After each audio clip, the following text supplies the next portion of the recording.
Hey, this is Daniel Grove. In this video, we're going to cover a whole bunch of awesome stuff. I'm going to show you some hard surface modeling tricks to make interior features for the Backrooms, and you can use this in other things, of course.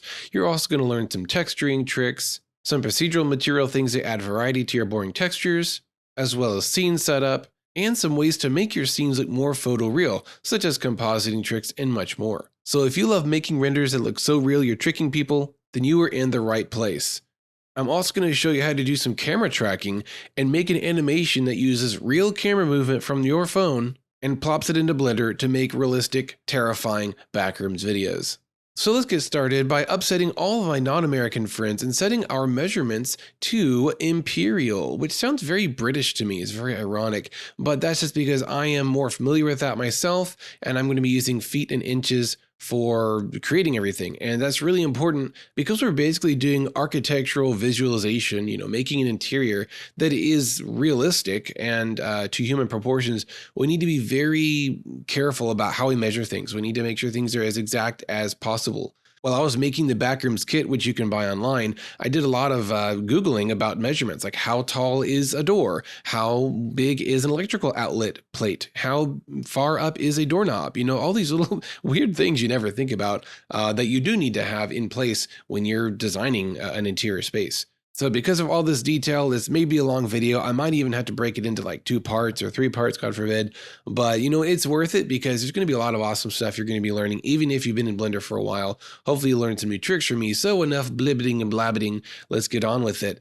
I've set my measurement to Imperial system. Now the grid is a little funky in Imperial. I found that it segments itself into 3 by 3 squares, and I didn't know why. It really annoyed me. So I found out that there is a number you can use to scale this. And basically what I did was I found out how many feet are in a meter, and it's 3.28084. And once I had that set, it just made things work, and I don't know why. Everything fit better with the grid. So with that set, let's start with our very first object, which is going to be the floor. So Shift A, plane, rename it. I'm going to name it floor. S100 enter. So we scaled it up by 100 and we got a ginormous floor because we just need one. If you make a big room, you'll be good. The material we're going to use will be scalable and procedural for the carpet, so super easy. Let's make a cube. So Shift A, cube. Now this cube by default, if we go down here, is 2 square feet. So each edge, let me zoom into it with a period key on my numpad. Each edge is 2 feet. So I'm going to make this a 1 foot cube. Now it's still halfway down into the ground, so I'm going to press GZ.5 to move it up by half of a foot. By the way, I switched to object, or what is this, solid mode in the viewport, which just makes things a lot easier on the eyes instead of this. And of course, we don't want to do rendered yet because that's just going to slow things down. Oh, look how perfect that cube looks. So nice. Okay, solid mode. And turn on your cavity settings here to show the edges, also easier on the eyes, and just helps you get a better idea of where things are. So we've got a 1 by 1 by 1 square cube, 1 by 1 cube feet, 1 by 1 by 1 foot cube, what, foot cubed cube? I don't know. So with my 1 foot cubed cube selected, I'm going to tab into edit mode, make sure I'm in face selection mode, and select that top face. Press number 1 on my numpad for a side view, and let's turn on our snapping because all this stuff has to be perfect. It has to fit to the proportions of human measurements and rooms. So turn on your magnet, click on this dropdown, and make sure absolute grid snap is turned on. That'll allow things to snap better to the grid when we move stuff around.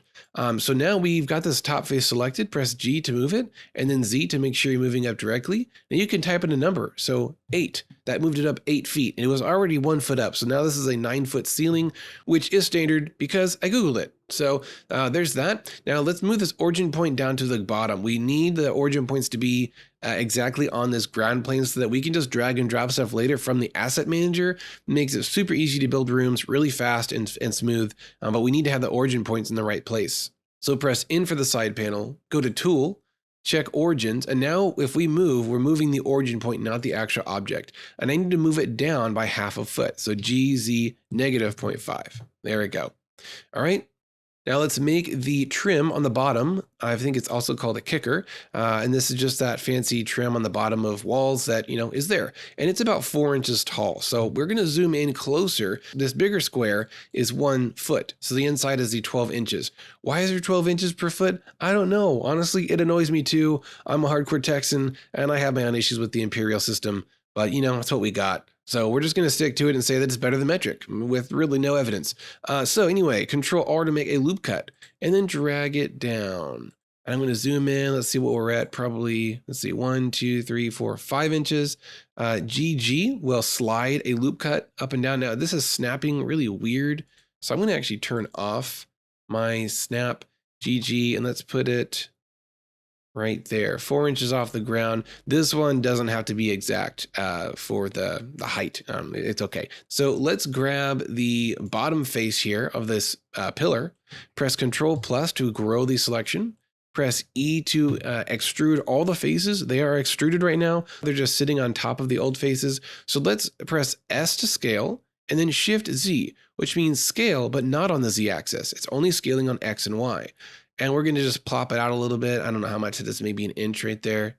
Then make another loop cut down here, move it up, grab these faces again. You can use that trick I did earlier, or you can just do it the hard way and select them all. Press E, enter, S, Shift Z. There we go. We got some little step things going on. Now you can bevel this and do all kinds of cool profile tricks to make it really fancy. But I'm just going to do like a quick and simple bevel. By the way, I went to edge select mode, held Alt. I'm on Windows, by the way. I think it's Option on Mac. If you hold Alt and then select one edge, it will grab the whole connected ring. And then hold Shift and do it again to grab both of these. So Control B for bevel. Use my mouse wheel up a few times. There we go. That looks fine. And the camera's never going to be this close to the floorboards unless you've died. So I think that's fine for now. I'm going to shade smooth and then turn on the normals auto smooth right there. Awesome. So the sharp edges are sharp and the smooth edges are smoothed. All right, so we got a pillar. We can turn this into any size wall. We can stretch this to be a super long wall, make it into a 90-degree corner, make it into a door frame, or just leave it as a pillar, because that's a thing too. So looking at the original image here, I'm going to go off this as the most canon Backrooms material that there ever was, because it is the origin of the Backrooms myth. So we've got a few features here. What do we have? We have super boring wallpaper. We have an electrical outlet on the wall, something to remember to add some realism. We've got this low wall, which is not all the way to the ceiling. It's kind of like a segment or a separator. And there's like these little protection things that go along, which I guess is so stuff doesn't bump against the wall. We see it here as well. So we're going to make that. We've got a really terrible looking carpet. Just everything's terrible. Like this world is a terrible, abysmal pit of infinity to be stuck in. And I'm pretty sure the monsters that are in here are actually people that were stuck in there for too long.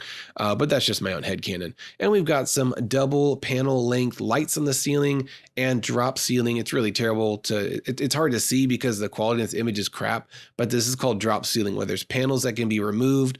If you remove all the panels, there's the electrical above it and the frame and all that stuff hanging. So that's drop ceiling. And yeah, so that's pretty much all we got to go on. So I did find the wallpaper online, a really good high quality version of it. I think I found it on Reddit. But when I use it as a normal texture in Blender, it doesn't tile correctly because the spacing on the edges is weird. As you can see, there's like weird gaps and jumps in the middle that doesn't look right, and it's not seamless basically. So we're going to bring this image into Photoshop. You can also do this in GIMP, and we're going to make it a perfect tiling pattern. So it is already a pattern essentially, but we just want the most basic piece of the pattern, which is this: an upper left triangle and a bottom right triangle. Everything else is a repeat after that. And there's also a bar in the middle of both of these forever. So what we need to do, by the way, my pixel grid is on. I'm going to turn that off so we can see this easier. What we want to do is we want to grab this section right here, but also include this bar so that what's over here when it's tiled is this. And then below it, it's going to be that. So it's going to tile perfectly, but we need to get the spacing right or it's going to be offset by a few pixels. And you know me, I'm a bit of a OCD control freak when it comes to this stuff. So I need to be exact to the pixel. So if the top of the pattern stops at the tippy top of this arrow, the bottom of it needs to be right below or right above this tippy top of this arrow. Very technical terms. So I'm going to use M for marquee with square selection or rectangle selection, go right above that arrow. And then at the end of these pixels right there. Good. C for crop, enter, and there we go. We've cropped it. This should be a perfect tiling pattern, so we're good. So I'm going to save that as the tile. And now if I replace this, just kind of as a test to show you, there it is. Here's my tile. Open it up. And let me reset my scale to 1. Now this one tile covers a whole face, and we can of course drag over X and Y, and it infinitely tiles perfectly, no problemo. Okay, so let's delete this visual and let's apply it to this boring column here. So make a new material. I'm in the shader editor, by the way. I like to split it and put it on top personally. That's just what I do. And name it Wallpaper. Select your BSDF and Control T to make this handy dandy little setup here with an image, a mapping, and a UV. Click open on the image texture and find that tile you just made. There it is. Awesome. So this looks terrible. Now, normally tutorials you're going to find online will tell you to UV unwrap this or use some, like generated or whatever to quickly stick it onto your objects. But if I'm doing a modular kit setup, I want everything to have the exact same scaling. Whether I stretch something out, make it, a super long wall or something like that, I want the UV. I don't want to have to UV unwrap it every time and double check the scale because that's super annoying. So I'm going to show you a lazy but also cool trick on sticking patterns onto something, and it'll require very little effort later down the road. So we're going to make another cube. It's kind of weird, and let's just name it texture reference, and go back to our wall, whatever you're making, and change this from generated to object. Plug it in there. Now you can leave this. This actually works for a lot of situations, but we're actually going to plug in an actual object. So let's select texture reference cube, and there we go. Once you have your reference object selected, let's change the mapping from flat to box. So I think this is triplanar mapping, which just kind of applies this as a cube around your object, whatever it is. And now the scaling is wrong, but remember this image is very small and it's just 2 triangles. So grab your texture reference cube and shrink it down to however much you need to get the size of the wallpaper correct. I feel like that's somewhere pretty close, somewhere like that. My scale of that is 0.061, but that's really, I guess, up to you. And now, no matter what we do with this object, if we move things around, scale things, whatever, then it all just sticks. It's almost like a procedural texture. Isn't that cool? You can extrude stuff and it just works. That's all I care about, is it just working. Now I screwed up the scaling of this, so let's fix this. Go back to wireframe mode. I grabbed all these edges by using the X-ray selection, which allows you to grab stuff that are covered up. Y. And we want it to be right around that halfway point. Let's see if turning on our grid snap will help us out here. Holding shift will give you finer control while still snapping onto the grid. Okay, now this ground floor is really hurting my eyes. Let's give it a quick carpet texture here. And I did a really cool multi-layered kind of a procedural material that I thought looked great and has some cool controls to it. So let's start by giving a general texture for the actual carpet itself. So that's going to be with the basic noise texture. Let's plug in factor to color so we can see it. There it is. Now let's turn off our ground plane because that's annoying. Floor, there we go. Okay, now we want to do the scale up super duper crazy high. I'm going to start with 5,000. Which is the highest scale I've ever used. Now, if we zoom in, we can see, yeah, it's got kind of a granular look, and that's great. We do want to colorize this, so let's use a color ramp. Plug it in right up here. Make the dark color just off of black and kind of a beige, and then the bright color, like yellowy, greeny, tanny color somewhere in there. Awesome. Let's mix this with some more irregularities. So let's do a Musgrave up here, Shift A, and then mix RGB. Let's change this to multiply. Plug this into the bottom slot.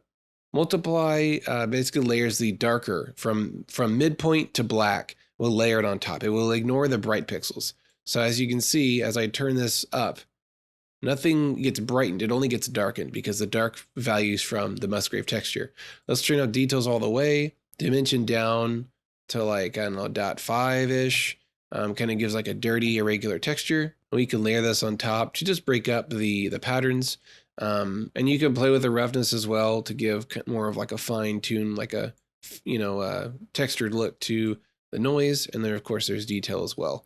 So that looks good for now. There's of course a bunch of other stuff you can add.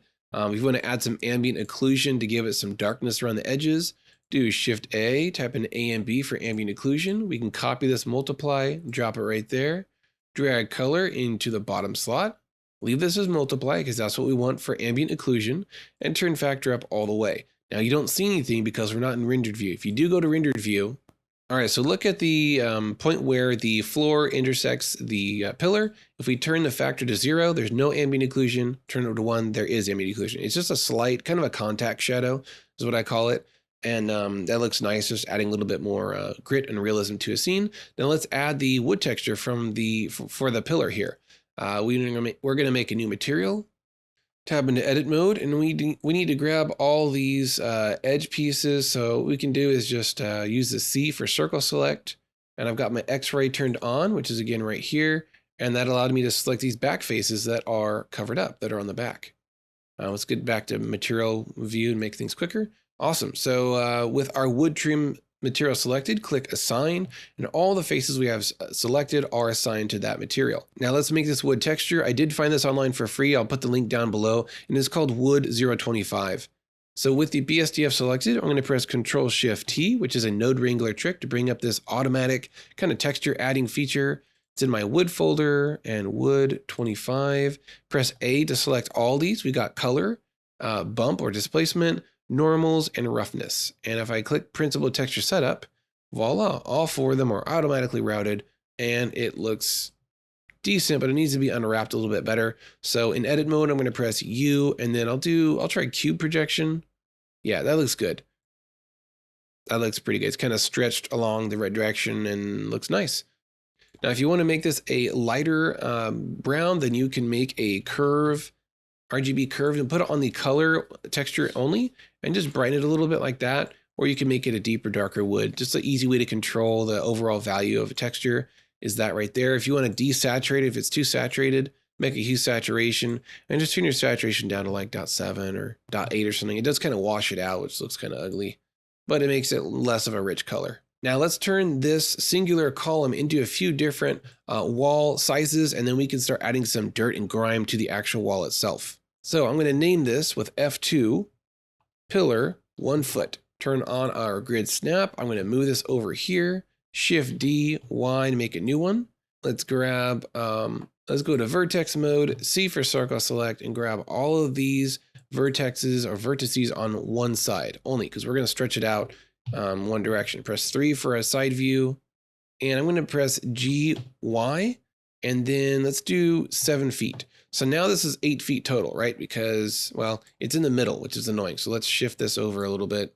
There we go. Now this edge starts on the grid. We got 1, 2, 3, 4, 5, 6, 7, 8 feet. Nice. So let's name that wall 8 feet. Shift D, Y, move this over here. Again, I like things to line up with the grid. So there we go. Let's tab into edit mode, and these vertices are already pre-selected, which is nice. 3 for the flat view, G, Y, let's move it 8 feet again. Now we have a 16 feet wide wall segment. Name it accordingly, wall 16 feet. Do as many or as little of these as you think you'll need when you're building your room.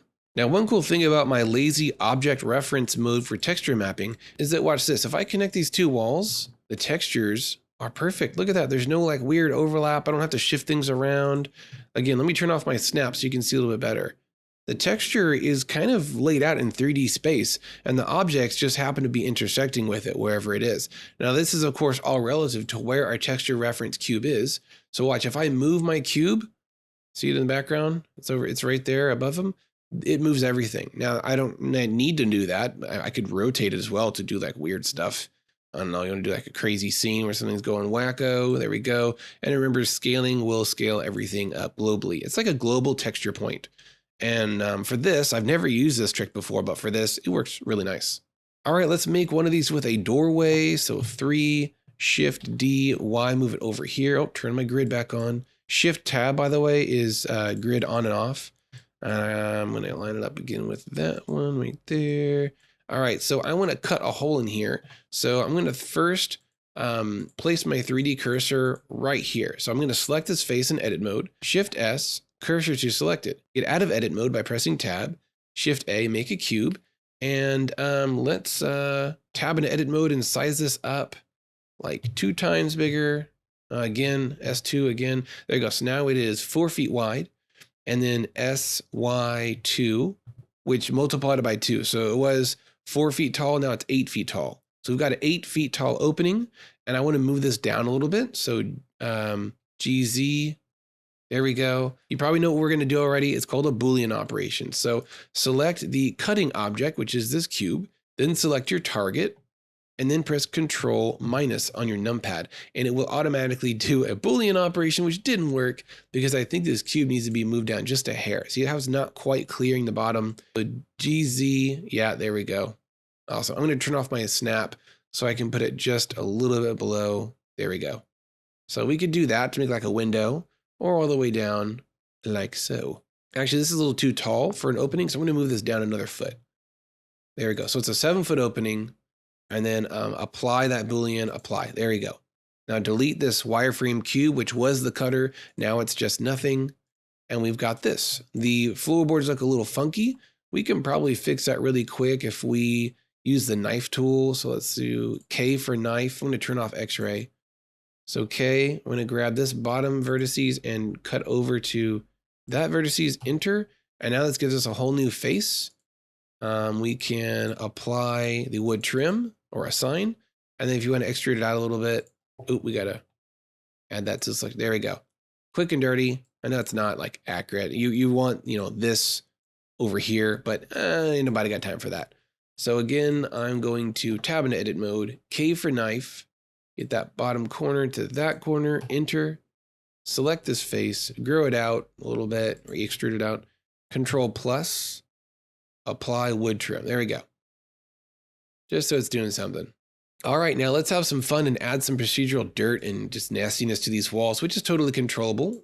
In the fictional world of the Backrooms, there is apparently a mold that grows on the wall, or that may just be the Kane Pixels mythos. There's like a mold that is being studied and sampled, and it's growing and whatever. So let's add a little bit of dirt and variety to these walls. So they're not just perfect clean walls, because that is not creepy. We want dirty walls. Select your wallpaper texture, Shift A, Musgrave. Shift A, mix RGB, drop it on top of the noodle, badoop, plug it into the bottom, turn up the mix to 1, put it on multiply, and let's do similar what we did with the carpet. Turn the detail up and the dimension down. All right, select the Musgrave and press Control T, move it up here. And now we can do some scaling. I want this to be like stretching vertically. So let's do scale on the Y. You can shrink it, or you can stretch it in any direction you want, or you can stretch it. It looks like Z for some reason is making it go vertical. That's what I want. I want like downward streaks. Now I'm going to also do the texture reference here and use object just so it is all uniform, because you could tell earlier it was kind of stretched and weird. I'm not sure why. Oh, camera. Look at this. I have it mapped on camera. So as I move my camera, the noise stays the same. Weird. Object. There you go. Man, I'm just making all kinds of mistakes in this video. Now the scale is huge, so let's scale it down on the node. Just above 0. There we go. That's fine. And let's turn this way the heck down. Like 0.1. Honestly, it's very subtle. Maybe 0.2 if you want them to look kind of dirty and old. Awesome.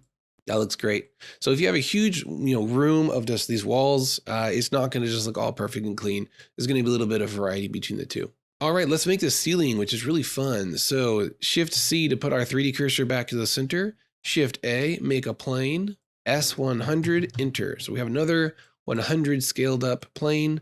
GZ9, which moves it up by 9 feet. There we go. All right, I'm going to make a new material with it selected. Name it ceiling. Get a nice upward low angle so we can see a lot of the ceiling. And let's do Shift A, Voronoi, which is one of the great ways to make a grid pattern. And we're going to plug in distance to color. Okay, so we see this weird cellular looking design. Turn randomness down to 0, so it gives us a nice grid. Shift A and add a color ramp. We're going to control the contrast. We're actually going to put it on constant, so it's completely black to white. And as you can see, it's doing circles. That's because we need to change the type of Voronoi to Chebyshev. And let's play with this. Where are we at? Oh, there we go. My scale. So the scale is weird. There's certain numbers that like black that like disappear. Has to do with the math, I guess. I don't know. But I'm going to put this at 50. It should line up perfectly with the square feet thing we got going on. And these lines are going to be metallic, which is the metal framework that holds the panels in between, which can be removed or pushed up. So let's actually plug this into metallic so that the white lines are metallic and the black squares are not. Let's duplicate this, Shift D, and this is going to give us our color data. So color to color, there we go. So this one's for metallic, and this one we're going to give some color. So the bright color is going to be like a upwards gray, and then the dark color, which is the actual square panels, we're going to give it like that yucky kind of off-whitey yellow color. Everything in the 70s through 90s, there's just so much beige and brown. So there we go. Now we're going to add the little chippy particle pieces that are on this material with a noise texture. Here we go. We need it to, of course, go through another color ramp, change it to ease, plug it in. Oops, plug it in. Now the noise texture is infamously kind of dull, and it needs help with the contrast. Put these numbers right around here. Remember to have black on the right and white on the left, which is inverted. And then we're going to mix this with the color data up here. So we actually should probably just move this up here because we're going to mix it with color. There we go. And everything's just a little wonky. There we go. Okay, Shift A, mix RGB, put it there, plug that in there. And we're going to use multiply, my favorite. Now the scale, we need to turn up really high because these chips are a very small little indentions in the wall, in the ceiling texture. Now if I get in real close here, you can see it's like a speckledy thing going on, and that's just what we want. We can also run this down into the bump. So Shift A, bump, plug it into normals, and then grab this same data and just run it down here into the height. And it'll give us a little added dimension. Not that it will even be noticed in your VHS destroyed footage, but you know, why not? Okay, now we don't want the chip to be on the metal bars because that's actually a separate object in real life. So we need to basically mask that out. The way we can do that is we want to use the grid that we already have and basically use that as an eraser to erase the noise pattern only on these intersecting lines, which is the metal framework. Let's try a few combinations of nodes. Let's try this one, plug in our black and white grid pattern into here and multiply. And let's just Control Shift click on this node right here to basically preview just what this node is doing.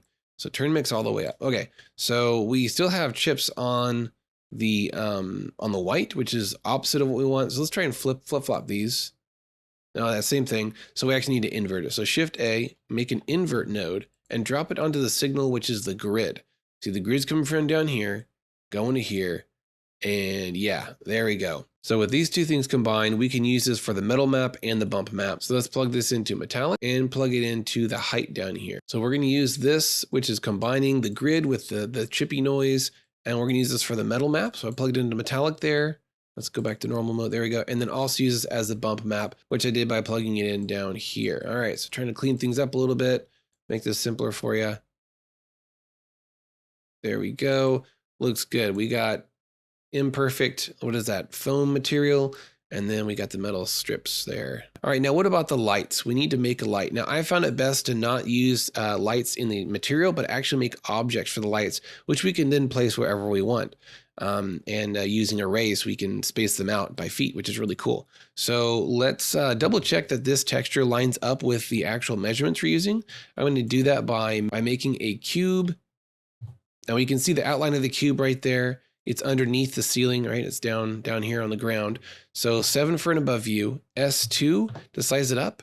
So it's not quite, the grid of our texture for the ceiling is not correct. So we need to size this down.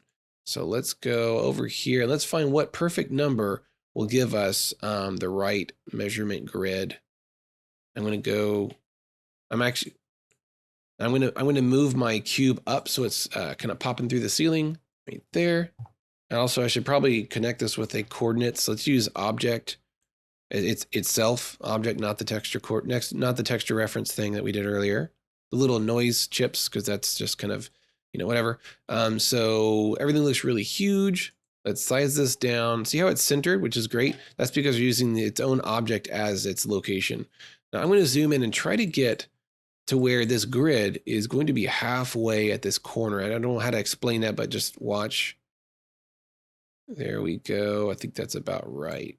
Cool. So each square is just a little bit smaller than a 2-foot squared area. So that makes sense. So we can make light fixtures now, and we can snap them to the grid like this.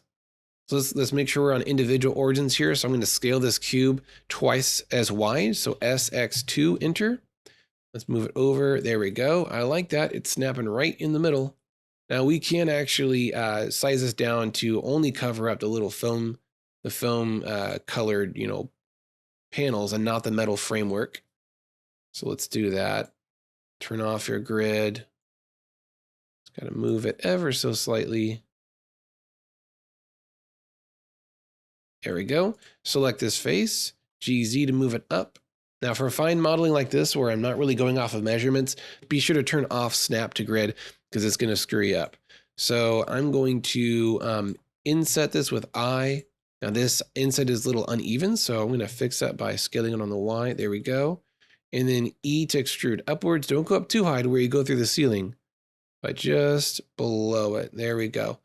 You can size this in if you want, it's not really a perceptible detail, but we're going to make this the glowing light plastic where the light, the light tubes, fluorescent tubes are behind here, and this is glowing. So go to material, make a metallic material, just call it metal 1. And this is going to be the outer frame. And then we're going to make a light material, another one for the actual light piece. So turn up metallic, turn up specular. Roughness can be somewhere around 0.2 or 3, and then make another material, new, call it light panel or ceiling light, whatever you want to call it. Give it a little bit of a yellowy color, go down to emission, and turn up the strength to anywhere between 1 and 1,000. It's really up to your scene and how many lights you have. I'm going to start with 20 and give the emission color of somewhere right there. Kind of a green, yellow, ugly color. Office light is so terrible. And then click assign. There we go. So now just that one face is the actual light emitting piece. The outer edge is the frame. And I'm going to bevel. Again, not a perceptible detail, but it's just me. I'm going to bevel that. There we go. Cool. And we got the rest of this top thing up here. It doesn't matter because it's not visible, but it bothers me. So I'm going to move it down. There we go.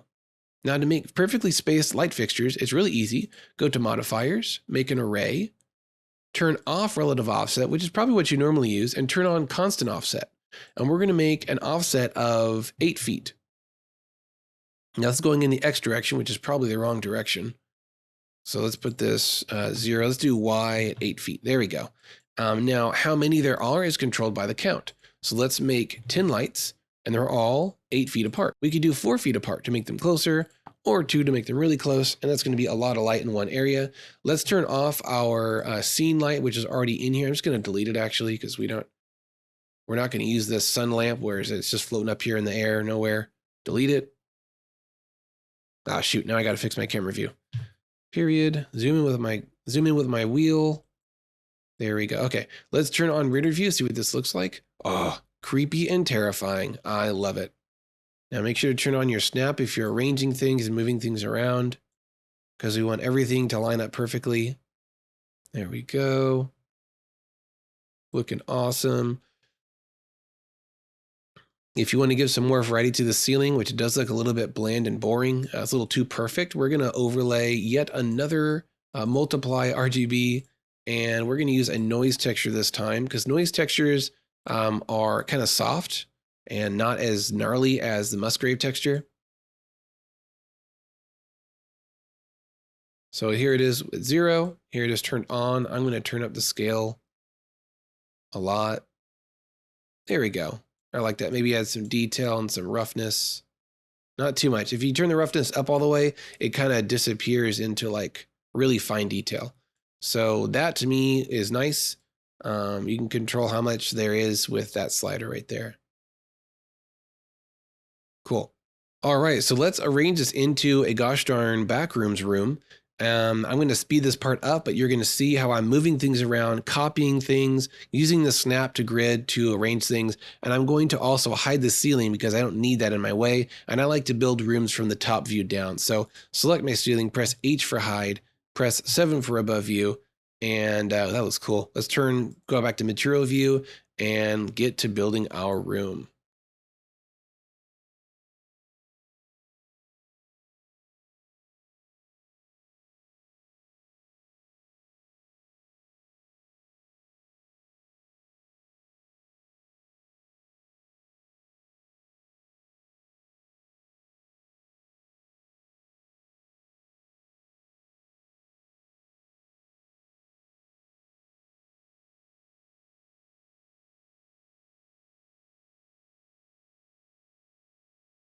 Okay, so I've got my basic room set up here. Definitely up to changing it and modifying it once I start doing some renders and kind of build a story or a visual out of this.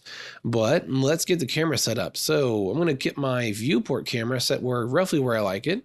Shift A, make a camera. Now you can go with a symmetrical flat cinematic view, or you can do something creepy and eerie, which is like a tilted angle, nothing centered, nothing symmetrical. I'm going to go with a flat cinematic view first. So with that camera create, I'm going to press Control-0 to make that camera the camera. Make sure X, Y, and Z are all 0, which is in the center of our scene. Z is going to be how high off the ground it is. So if this is a camera someone's holding, it's generally between 4 and 5 feet off the ground is where a camera would probably be held, depending on how tall someone is, or if they're holding it, at like as high as their rib cage or up to their eye. So you want to measure that if you're going for that found footage look. So I'm going to go with just below 5 feet. The angle, I might tilt it down a little bit, which is rotating the X, like that.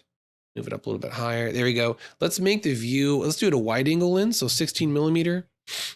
If you want a more creepy claustrophobic, go with a higher millimeter, like a 50 to 100. But I'm going to go with a wide angle for this. Let's stick to 20. It looks nice. And this is perfectly in the center of our scene. And I can tell that this door piece is not. So let's see if we can grab these surrounding pieces and just shift them over. It's not perfectly centered. Driving me crazy. You know what? That's okay. Maybe that'll make it creepier. Maybe that'll bother someone. Let's turn on. We got to move our wall over here too. Snap that in place. Okay, cool. Now our textures are getting messed up. So that's weird. Let's fix that. So the easiest way to fix that is select the objects that don't have, correct texturing because we rotated them around. I didn't have this in my original renders that I did, so I'm not sure why this is happening, but easy fix is select those pieces, Control A, and apply rotation. There we go. I guess that object coordinate thing doesn't like rotated objects. I don't know, I thought it would work fine, but there we go, it's fixed. Let's turn our ceiling back on. Where is it? Look how nicely everything is named, so I know what the heck all this crap is. Oh, plane. I did name that. Ceiling. Okay, there we go. And somehow this got moved down. I don't know what happened there. Let's go to our object settings. It's 9 feet off the ground. Why are the lights not 9 feet off the ground? They're 10 feet up. That's weird. Put it back down to 9. And even though the origin of the lights are in the right place, right at the ceiling, the object is not. So I'm going to tab into edit mode, select all, and let's move it up without the snap. Snap turned off. GZ, I'm holding shift to just perfectly place it right there. Now let's make sure it's aligned with the grid, which it's not. Looks like the ceiling and light panels are offset from each other just because of where they're placed. So let's grab the whole ceiling and just shift it over. So GY or X, what is it, 1 feet? Yeah, there we go. We got that. Now the light fixture is off. This is driving me crazy. Let's see what's going on. Look at that. Somehow I got the cube just a little bit off center, probably when I was messing with it earlier on. So let's place it perfectly inside the grid of the drop ceiling, and that's good enough for me. Cool. All right, 0 for camera view. Let's do a render and see what this looks like. Awesome. This is creepy, and if I were in this room, I would want to run out of it as fast as possible, although that's a dark door, and that's always scary. Lesson number 1 in making backrooms: black doorways are scary. However, for some reason, denoise is turned off. You may like the grainy look, like a film camera or something, so that's another little trick for realism, is don't make it perfectly clean. But let's do some compositing and add some more, oomph to the photorealism of this scene. So to do that, let's go back to Blender. We do need to turn on compositing nodes. So I'm going to split my screen again. I don't remember unsplitting it, but there we are. So open your compositor editor right there, turn on use nodes, and we get this crazy thing, which has all of the passes, which is the different elements of a render. I have all these turned on, you may not. So I will have shadow, environment lighting, mist, alpha, all these crypto things turned on. To do that, go to your passes tab over here. Looks like a bunch of pictures, and just turn on the ones that I have on. If you want to copy me, I do have a Blender startup file video that was really great, and it covers this stuff. So we're going to use the compositor to add some more photorealism to this scene. So I'm actually going to split this. I'm going to turn my bottom view into the render by going to image editor, type in R, rendered result. There we go. So any change we do in the compositor will in real time update here. So first things first is we got to add some glare. So Shift A, type in GLA, put it at the end, and play with these settings to get something that you like. The threshold is basically how picky it is. If you have it really high, only bright stuff's going to glow, which naturally that's what you want. If you put it really low, everything's going to glow. So I'm going to put it around 2, because remember, these are 20 luminosity, so they're really bright. Here's the size of your glow. I want it to be pretty high, like this is kind of a foggy, older camera. The lens is not perfect. Let's add some lens distortion. Here it is, drop it in right there. Turn on fit, turn up your distortion. Let's try 0.1 and see what this does. Look at that. It distorting this like a real wide angle lens would do. So if I do like number 1, it's really, whoa, crazy, almost a fisheye warping going on. If I put it at 0, nothing will happen, of course. But if I do 0.1, it's still quite a bit. Let's do 0.05, half of that. There we go. A little bit of bending around the edges is fine if you're using a wide angle lens, like 16 or 20 millimeter. If you're zooming in at like 50 to 100, there's not going to be any visible lens distortion. So don't use this effect if you're using a tighter lens setting.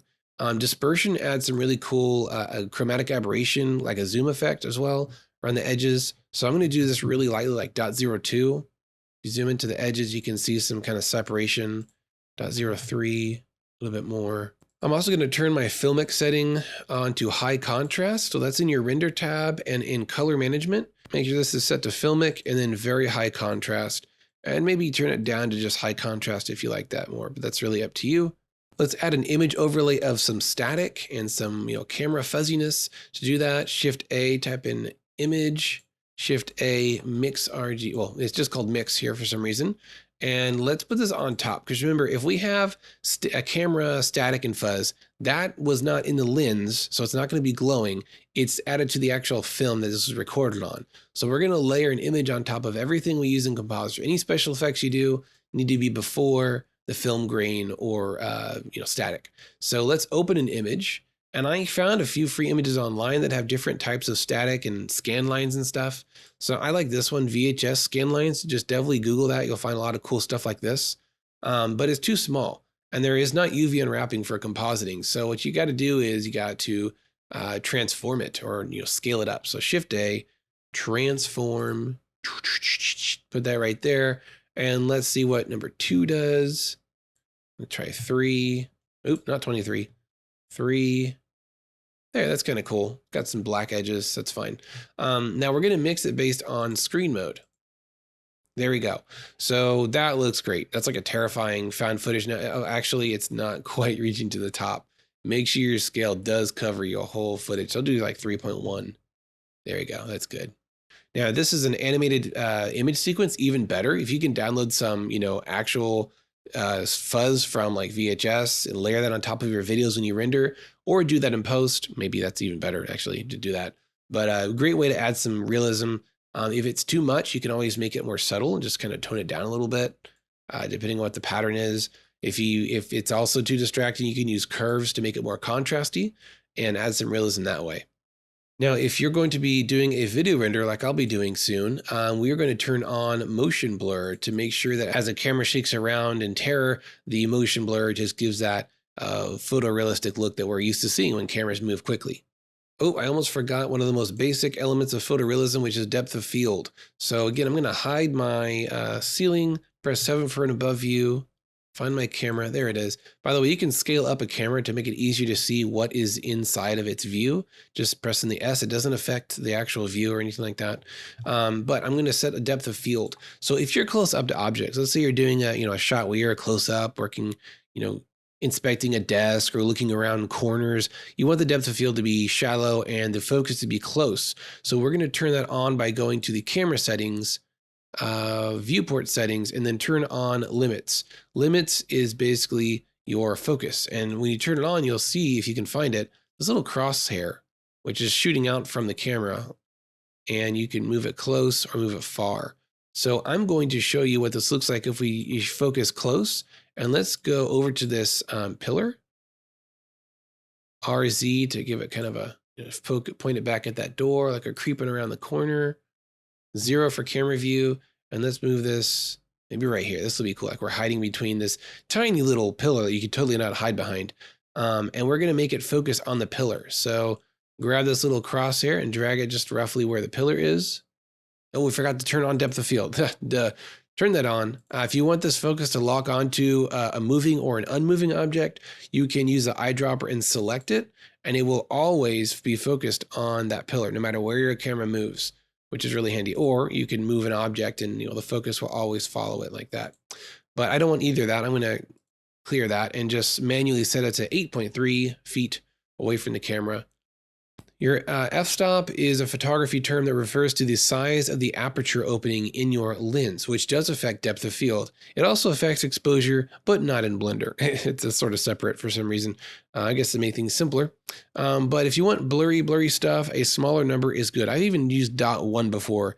Now that all depends on your camera distance, your focal length, how big the stuff is in your scene. It's all very relative and wishy-washy, but I'm going to start with F2, try that out. Press 0 to go to your camera view, and I already see what it looks like. The depth of field, which is pretty cool. I think that's new in like Blender 3 maybe, where you can see the depth of field. If I play with the f-stop, look at that. Whoa, beautiful bokeh of my lights. Super cool. I can focus close. Right on that wallpaper, I can focus far away. This is how you do a camera, a focus shift or a focus racking. You animate the distance to focus far away. And everything else, that's pretty cool. I like playing with it. As a photographer, this makes me happy to see that working so accurately. I don't want it this blurry. I want to see what the background is.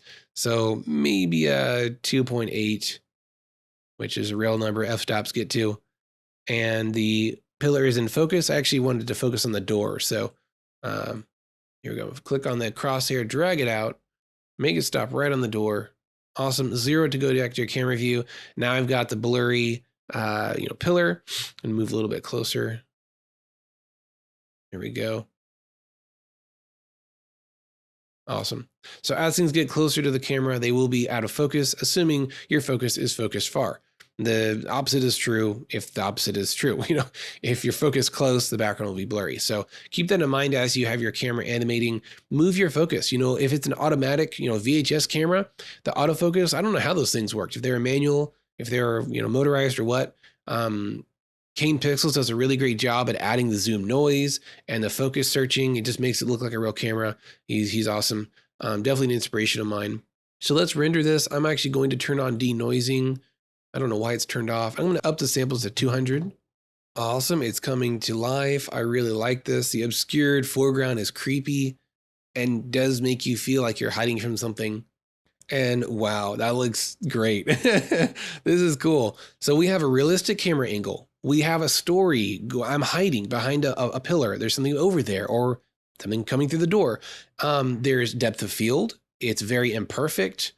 There's just a lot of things going on right now that sell this to my mind that this looks realistic. If I didn't know that the Backrooms was a thing, if I didn't know that, Daniel Grove did CGI art, I might think this was actually from a real camera.